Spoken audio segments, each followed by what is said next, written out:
C'est bébé, beb pour bébé et Ilis pour le nom de l'école. La faculté d'ingénierie et de management de la santé. On s'est concerté toutes et puis moi je leur ai expliqué un peu on venait à peine de se rencontrer, donc moi je leur ai expliqué un peu mon histoire et du coup on s'est inspiré de ça.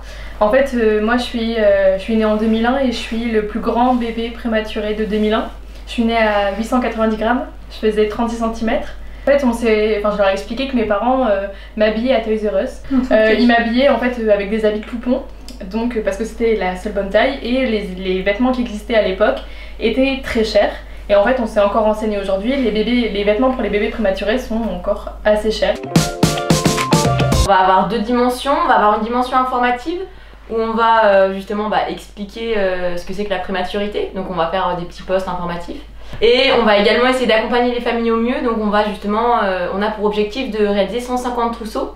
On est en partenariat avec le centre hospitalier de Calais, donc les trousseaux leur seront distribués. Grâce à une association qui est basée sur Amiens et elle nous a dit comment tricoter.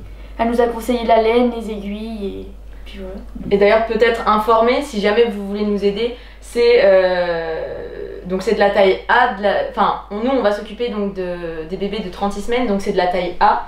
Il nous faut de la laine 100% acrylique, donc voilà, et des couleurs pastel, donc voilà. En évitant le blanc en fait. Au lycée, on avait aussi un projet pour les bébés prématurés, créer des petites pieuvres. Et du coup, moi j'ai appris crochet et du coup ça m'a bien aidé quand j'ai voulu tricoter après un bonnet quoi. Mais après, on a principalement appris sur le tas, en final, on a vraiment appris sur le tas et avec des vidéos. C'est sûr que c'est plus dur de tricoter avec des toutes petites aiguilles que des grosses aiguilles. Voilà, avec une laine qui est super fine. Et du coup, pour nous aider à faire les 150 trousseaux, parce que c'est quand même beaucoup, on a contacté des EHPAD, des clubs du 3e âge, des gens qui sont assez autonomes pour tricoter et tout.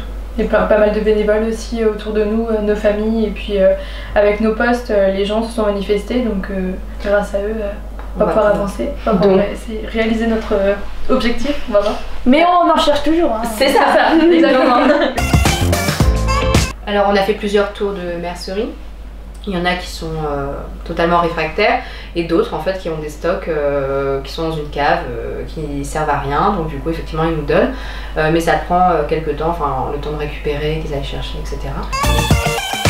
Ça dépend en fait, avec le Covid aujourd'hui c'est compliqué, mais justement eux entre guillemets s'ennuient, cherchent des activités et sont vraiment ouverts, donc c'est vrai que certains nous répondent que non, puisque forcément faire venir des choses à l'intérieur de chez eux, des gens extérieurs, etc., c'est assez difficile, mais d'autres nous répondent oui, avec grand plaisir, parce que justement nous on cherche à réunir les gens autour de ce projet aussi.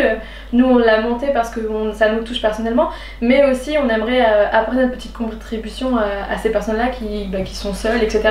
Donc c'est vrai qu'on a quand même de bonnes réponses. On en cherche toujours bien sûr, mais on a de bonnes réponses. Et en fait pour les EHPAD ça fait une rencontre intergénérationnelle. Pour allier justement coronavirus et le projet, on va fonctionner sous forme de vidéo. Donc on va faire 4 vidéos, donc une pour le bonnet, une pour la brassière, une pour le pantalon et une pour les chaussettes, qu'on pourra distribuer, ce qui permettra justement aux résidents qui ne peuvent pas tricoter, qui ne savent pas tricoter, et justement de pouvoir apprendre et aussi d'être intégrés au groupe et voilà, et on espère comme ça aussi d'avoir un peu plus de matière. Quand on s'y connaît très bien et qu'on a l'habitude de tricoter, ça peut prendre même pas 1 heure, 1 heure et demie, je pense, voilà.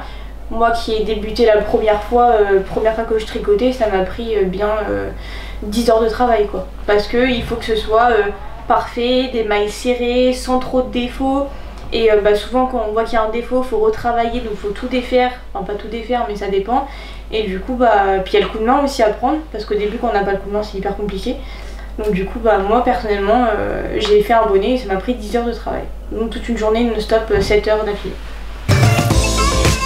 Sur les pages de nos réseaux sociaux on va expliquer, faire des petits posts un peu mignons pour un peu dédramatiser en fait, parce que c'est un phénomène médical, mais ce n'est pas que un phénomène médical, on est là aussi pour les aider, donc dédramatiser, vraiment leur expliquer qu'ils ne sont pas seuls, pouvoir nous poser des questions. Nous on est en relation avec des professionnels qui nous accompagnent aussi, qui nous expliquent pour faire les choses bien, parce que voilà, on est là aussi avec notre jeunesse pour apporter quelque chose de nouveau, de plus ludique.